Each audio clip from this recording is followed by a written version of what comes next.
বর্ষাকাল এসে গিয়েছে, আশেপাশে জলাশয় একদম পরিপূর্ণ, সেখান থেকে এই কই মাছগুলো পাওয়া গিয়েছে। আজকে রান্না করছি কই মাছের তেল ঝাল। তার আগে তোমরা দেখে নাও আজকের মেনু। স্যালাড, বেগুন ভাজা, পটল ভাজা, তেল কই, ডাল, একটা সবজি। রান্নাটা মোটামুটি কমপ্লিট হয়ে গিয়েছে, দাদাকে এখন খেতে দিয়েছি। চিংড়ি মাছ আলু বেগুন দিয়েও একটা তরকারি রান্না করা হয়েছে।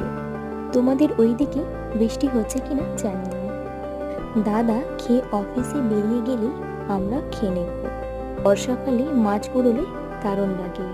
চারা কইগুলো খেতে কিন্তু ভীষণ ভালো ছিল। আবারও বাইরে মুষলধারে বৃষ্টি চলছে। এবার আমরা খেয়ে নেব। আমি আর মা আমাদের খাবারটা একদম প্লেটে নিয়ে নিয়েছি।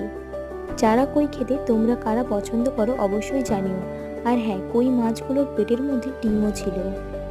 পুকুর থেকে এগুলো উঠে এসেছে। দুপুরের খাওয়া দাওয়া শেষ করে একটু ঘুমোতে যাই।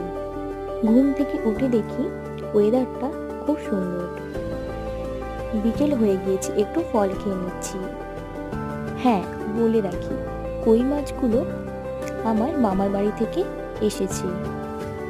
আজকের জন্য এইটুকুই।